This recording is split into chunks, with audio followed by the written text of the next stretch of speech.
बिस्मिल्लाहिर्रहमानिर्रहीम। अस्सलामुअलैकुम। उम्मीद करती हूँ कि आप सब ठीक होंगे और खुश होंगे।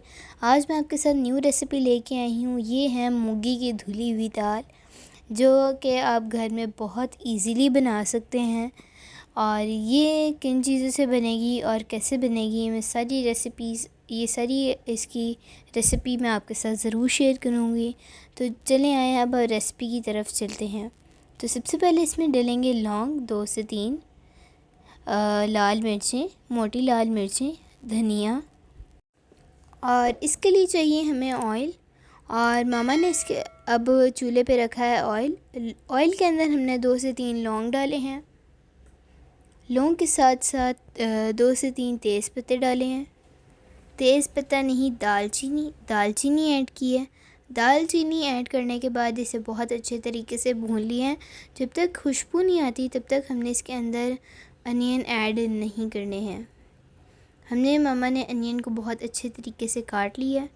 जैसे कि अब खुशबू आ रही है तो मामा ने इसके अंदर अनियन ऐड कर दिए हैं। अनियन ऐड करने के बाद मामा ने इसे बहुत अच्छे तरीके से भून लिया।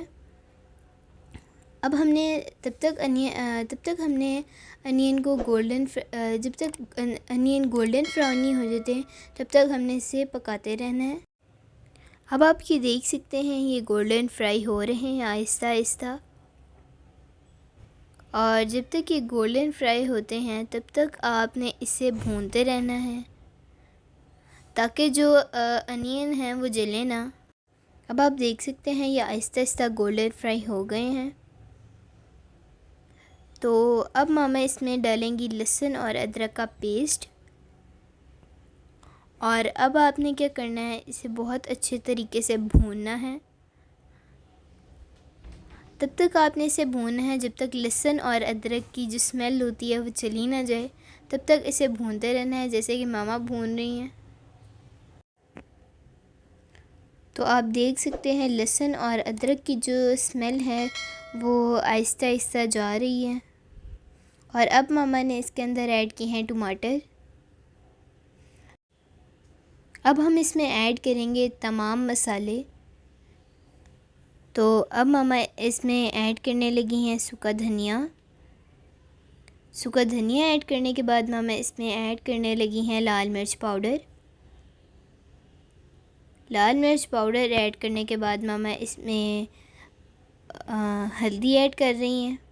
हल्दी ऐड करने के बाद मामा ने इसे बहुत अच्छे तरीके से हल्का सा मिक्स किया। नमक ऐड किया और बाकी जो मसाले हैं मामा वो ऐड कर रही हैं। और अब मामा ने इसके अंदर थोड़ा सा पानी डाला है। पानी ऐड करने के बाद मामा ने इन्हें बहुत अच्छे तरीके से मिक्स की है।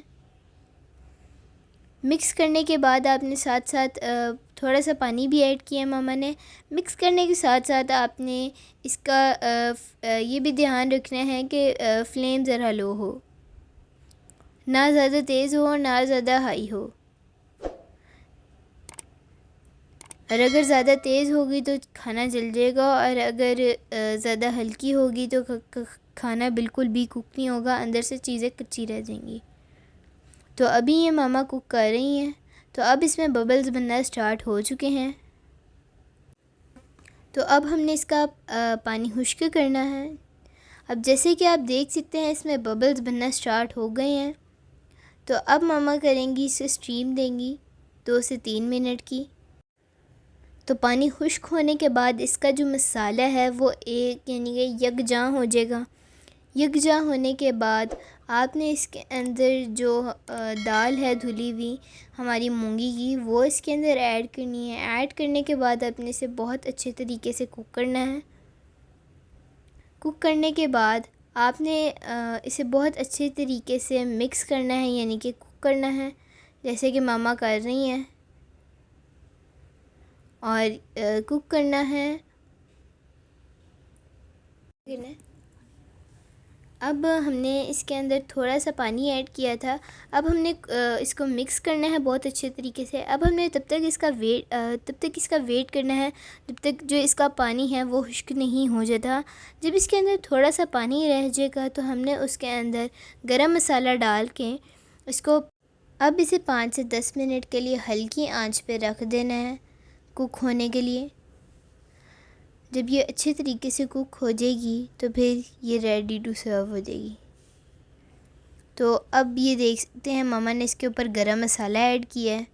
गरम मसाला ऐड करने के बाद मामा ने इसको कवर कर दिया है। कवर उठाने के बाद तो देख सकते हैं इसकी कुछ लुक इस तरह की आ गई है। इस तरह की लुक अब आ गई है तो ये रेडी टू ईट हो गया है। तो अब हम इसे बाउल में निकाल लेंगे। तो अब ये सर्व करने के लिए रेडी है। तो आप इसे खाएं और मुझे बताएं कि आपको आज की हमारी रेसिपी कैसी लगी। हमारे चैनल को लाइक करें, सब्सक्राइब करें और शेयर करें। आप बताएं कि हमारी वीडियो आपको कैसी लग रही है, कमेंट सेक्शन में ज़रूर बताइएगा। और आप इसे सलाद के साथ, दही के साथ और जब गरम गरम चपाती के साथ सर्व कर सकते हैं। ये बहुत मज़े की लगती है गरम गरम चपाती के साथ और अचार के साथ। तो प्लीज़ खा के ज़रूर बताइएगा और हमारी रेसिपी को ट्राई कीजिएगा। Thanks for watching.